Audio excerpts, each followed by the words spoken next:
Hello అండి, welcome back to our channel. టమాటా ఎండు రొయ్యల కర్రీ అండి. చాలా బాగుంటుంది. ఈ కాంబినేషన్ అయితే అందరు కూడా చాలా ఇష్టంగా తింటారు. చాలా బాగుంటుందండి. ఈ చిన్న రొయ్యలని ఈ విధంగా సింపుల్గా ఈజీగా ఏ విధంగా చేసుకోవాలో మనము చూద్దామండి. కొత్తగా మన ఛానల్ని ఎవరైనా చూస్తున్నట్టయితే సబ్స్క్రైబ్ చేసుకోండి, ఖచ్చితంగా లైక్ చేయండి, షేర్ చేయండి. ఇక చూడండి, మనము ప్రాసెస్లోకి వెళ్దాము. ముందుగా ఒక చిన్న రొయ్యలని తీసుకొని, ఇక్కడ నేను 100 గ్రామ్స్ ఆఫ్ రొయ్యలను తీసుకున్నానండి. తీసుకొని మంచిగా ఇవి గోల్డెన్ బ్రౌన్ కలర్ వచ్చే వరకు ఫ్రై చేసుకొని పెట్టుకోవాలి మనం అన్నమాట. విధంగా ఫ్రై చేసుకోవాలి. మెల్లగా మీడియం ఫ్లేమ్లో పెట్టి మనము ఫ్రై చేసుకుంటే తొందరగా ఫ్రై. చూసారా, ఈ విధంగా గోల్డెన్ బ్రౌన్ కలర్ రాగానే అన్నీ కూడా ఒక ప్లేట్లోకి తీసుకొని పక్కన పెట్టుకోండి. ప్లేట్లో పక్కన పెట్టుకున్న తర్వాత మళ్ళీ అదే ప్యాన్లో కర్రీకి సరిపడినంత ఆయిల్ అనేది యాడ్ చేసుకోండి. ఆయిల్ హీట్ అయిన తర్వాత ఒక మీడియం సైజ్ ఆఫ్ 2 టమాటాలను తీసుకొని ఈ విధంగా ముక్కలుగా కట్ చేసి వేసుకున్నాను.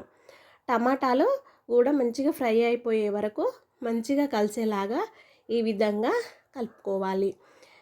ఒక 2 మినిట్స్ తర్వాత కొద్దిగా సాల్ట్ మరియు కొద్దిగా పసుపు అనేది యాడ్ చేసుకొని రెండు కూడా మంచిగా కలిసేలాగా ఈ విధంగా కలుపుకోండి.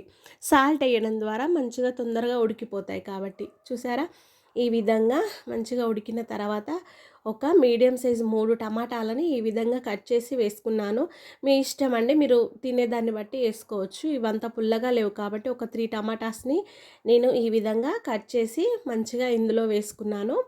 తర్వాత అల్లం వెల్లుల్లి పేస్ట్ అండి, పచ్చివాసన పోయే వరకు ఈ విధంగా ఫ్రై చేసుకోవాలి. పోపులో కాకుండా ఈ విధంగా సపరేట్గా టమాటాల్లో వేస్తే ఈ టేస్ట్ బాగుంటుందండి. ట్రై చేయండి ఒకసారి.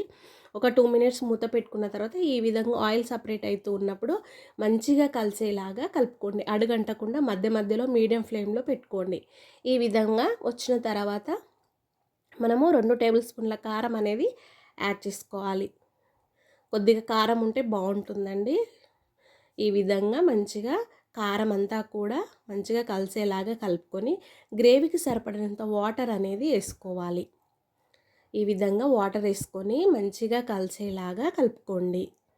చూసారా, ఒక 5 నిమిషాల పాటు మూత పెట్టుకొని ఉంచుకుంటే ఈ విధంగా ఆయిల్ సపరేట్ అవుతున్నప్పుడు మనం ముందుగా ఫ్రై చేసి పెట్టుకున్న రొయ్యలని నీట్గా చూడండి తల తోక తీసి మంచిగా ఒక 2-3 టైమ్స్ వాష్ చేసుకున్న తర్వాత పక్కన పెట్టుకొని ఈ విధంగా ఆయిల్ సపరేట్ అవుతున్నప్పుడు ఈ ఎండు రొయ్యలను మనము ఫ్రైలో వేసి మంచిగా కలిసేలాగా కలుపుకోవాలి.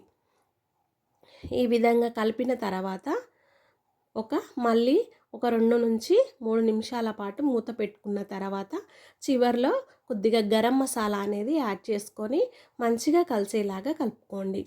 గరం మసాలా యాడ్ చేసినాక కూడా ఒక 2 మినిట్స్ మూత పెట్టుకున్నాక ఈ విధంగా ఆయిల్ సపరేట్ అవుతూ ఉన్నప్పుడు మనం కొత్తిమీరని యాడ్ చేసుకుంటే ఎంతో టేస్టీగా ఉండేటటువంటి రొయ్యల కర్రీ రెడీ. మీకు గనక నచ్చినట్లయితే ఖచ్చితంగా మరిన్ని వీడియోల కోసం సబ్స్క్రైబ్ చేసుకోండి.